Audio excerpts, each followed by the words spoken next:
Zenith study classes में आप सभी 12th यूपी बोर्ड के विद्यार्थियों का बहुत बहुत वेलकम। आइए अब हम आज शेष सुभाषतानी श्लोक के बारे में अध्ययन करते हैं और उसका अनुवाद करते हैं। मुझे आशा है कि इससे पहले जो भी मैंने वीडियो सुभाषतानी की अपलोड किया है आपने उसको पढ़ लिया होगा और आपको अच्छे से समझ में भी आया होगा। अगर आपको किसी भी वीडियो में कोई डाउट है तो कमेंट्स बॉक्स में जाएं और कमेंट्स के द्वारा हमें अवगत कराने की कोशिश करें ताकि हम आपके प्रॉब्लम को सॉल्व कर सकें। आप इस वीडियो को बहुत सारा प्यार दें ताकि यह जो वीडियो है और जो भी जिस स्टूडेंट के लिए बहुत ही यह आवश्यक है उन तक ये वीडियो पहुंच जाए, क्योंकि इसके लिए कोई भी शुल्क नहीं लिया गया है। ये बिल्कुल भी फ्री है, ये आपकी सेवा में है।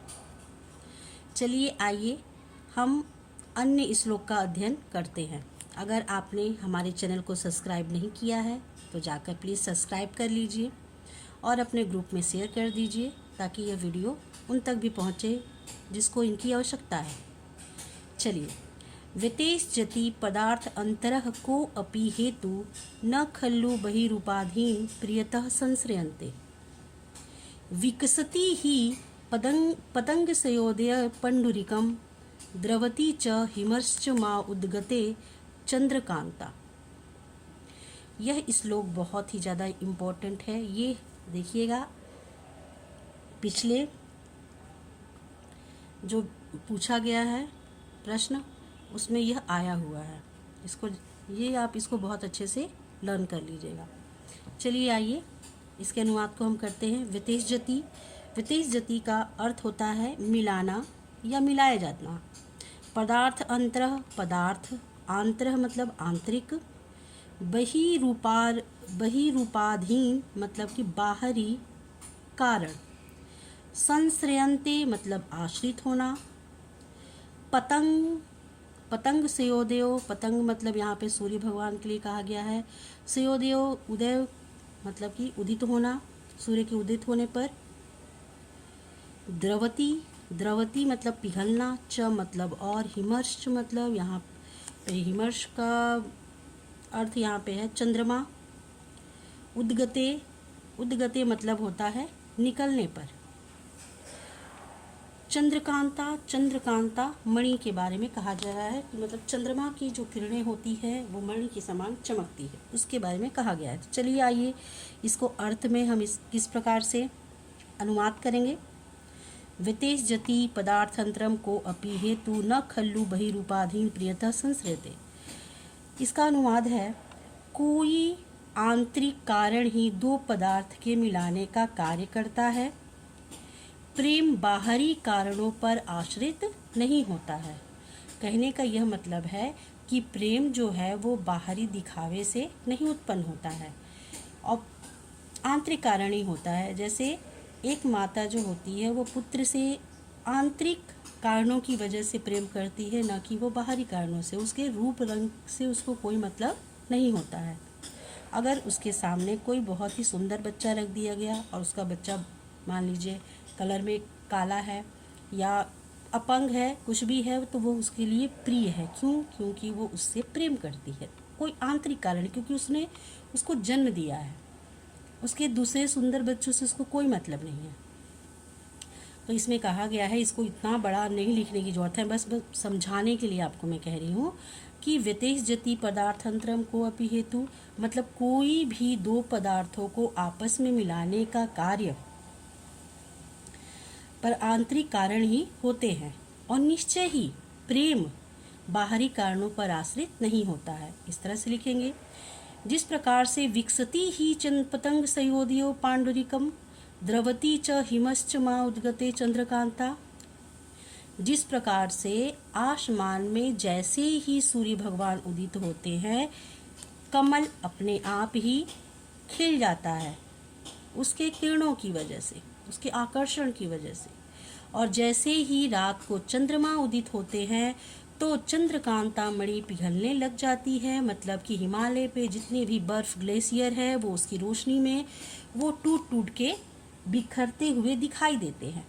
तो इसमें यही कहा गया है कि व्यतेषजति पदार्थांतरम को अपिहेति, कोई भी दो पदार्थ को मिलाने का कारण जो होता है वो आंतरिक होता है, और निश्चय ही प्रेम जो होता है वो बाहरी कारणों पर आश्रित नहीं होता है। जिस प्रकार से आसमान में जैसे ही सूर्य भगवान उदित होते हैं उनकी किरणों के आकर्षण से कमल खिल जाता है, और जैसे ही शाम को चंद्रमा उदित होते हैं चंद्रकांता मणि अपने आप पिघलने लग जाती है। यही इसका अनुवाद है। इसी प्रकार से आप लोग इसका अनुवाद लिखिएगा, क्योंकि अनुवाद में आपके जो ये श्लोक दिया है उसी के अनुसार लिखना होता है, ज़्यादा बढ़ा चढ़ा के नहीं लिखना होता है। आप शुक्ति में अपने शब्दों को अधिक से अधिक उसको जोड़ सकते हैं। चलिए, मुझे आशा है मैंने इसको समझाने की कोशिश की और मेरा कोशिश जो है वो सफल सिद्ध होगा। चलिए दूसरा अर्थ हम देखते हैं।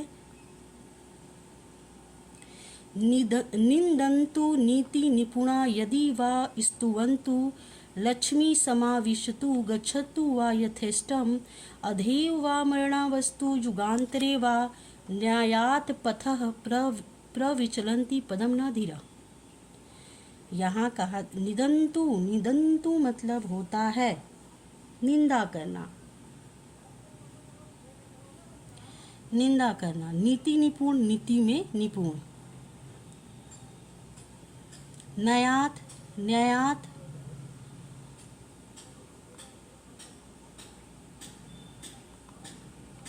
न्यायात का अर्थ होता है न्यायोचित या न्याय। पथ, पथ मतलब होता है मार्ग। प्रविचलंती मतलब डोलते हैं या विचलित नहीं होते हैं। पदम न धीरा, पैर। यहाँ पे यह कहा जा रहा है कि जो भी धैर्यशाली पुरुष होते हैं, जो भी धैर्यशाली पुरुष होते हैं, निदन्तु व नीति निपुण यदि व स्थानवन्तु, नीति में निपुण लोग निंदा करे या स्तुति करे, प्रशंसा करे। स्तुवन्तु मतलब क्या होता है? स्तुति करना। लक्ष्मी समाविशतु गच्छतु व यथेष्टम, लक्ष्मी अपनी इच्छा से आए, गच्छतु मतलब जाना, या अपनी इच्छा से चली जाए। अधेव वा मरणावस्तु युगंत्रे वा, या आज ही मरना हो। मरणावस्तु मतलब मरना, अधेव मतलब आज ही, या आज ही मरना हो या युगों के बाद, क्योंकि आप जानते हैं कि मरना निश्चित नहीं है, किसी का भी फिक्स नहीं है कि वो व्यक्ति कब मरेगा। वो 100 साल से भी अधिक जीवित रह सकता है और वो 1 घंटे भी वो उसका जीवन नहीं है, कुछ कहा नहीं जा सकता। न्यायात पथम न प्रवचनति पदम धीरा, न्याय के मार्ग से जो धैर्यशाली पुरुष होते हैं वो एक पग भी विचलित नहीं होते हैं, अर्थात कि उन्होंने जो तय कर लिया है, चाहे उनके रास्ते में लाख कठिनाइयाँ आए, वो अपने मार्ग से, वो अपने लक्ष्य से बिल्कुल भी विमुख नहीं होते हैं। इसमें यह कहा जा रहा है, लेकिन हम इसके अनुसार ही अनुवाद करेंगे। तो क्या, कैसे अनुवाद करेंगे?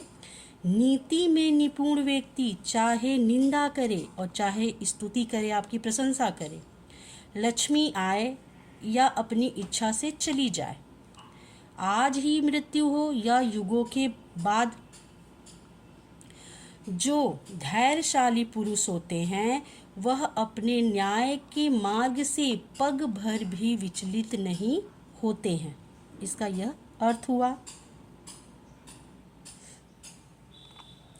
मतलब कि यहाँ धैर्यशाली पुरुष के गुणों के बारे में बताया गया है।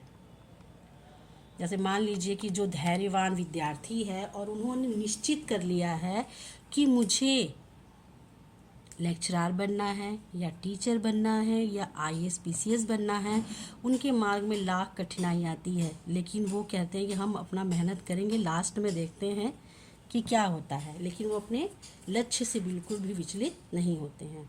और जो लक्ष्य से विचलित नहीं होता है वो अपने लक्ष्य को प्राप्त कर ही लेता है। चलिए आइए आगे देखते हैं। ऋषियों राक्षसी माँ हूँ वाच मुंद मत दप्तयो सह योनि सर्वे सर्वे वैराणाम सा ही लोकस्य निरितः। कहा जा रहा है ऋषियों,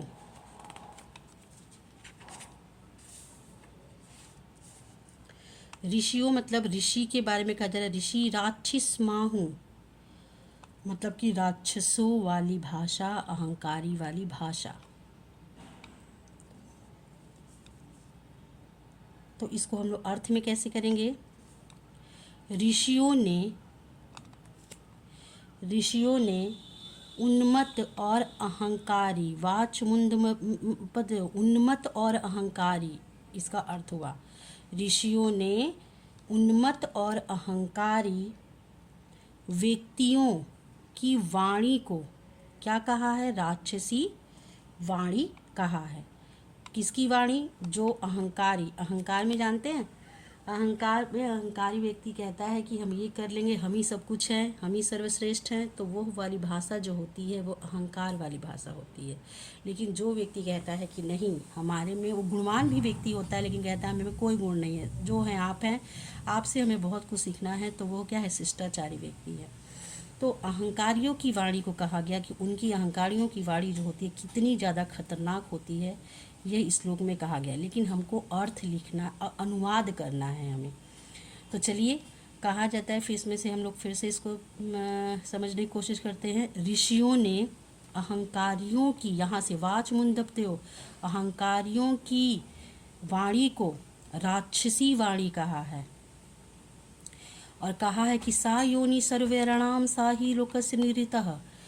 वह समस्त वैरों को, सर्व वैराणाम, वह सा योनि, वह समस्त वैरों को उत्पन्न करने वाली और संसार की विपत्ति का कारण बनती है। मतलब संसार के लोग उस वाणी से बहुत ही ज़्यादा दुखी होते हैं या परेशान होते हैं। तो कहा जाता है कि इसको आप लिखेंगे कि ऋषियों ने अहंकारी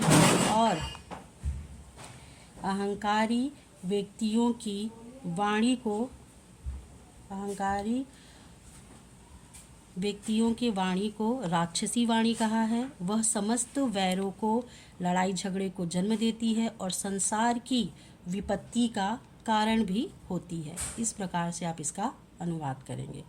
चलिए हम इसको बताते हैं एग्जाम्पल के द्वारा कि मान लीजिए कि आप ट्रेन में सफ़र कर रहे हैं और आपने बहुत ही स्ट्रॉन्ग, बहुत ही हार्ड जूता पहना है और किसी के पैर को क्या किया है? कुचल दिया है ना।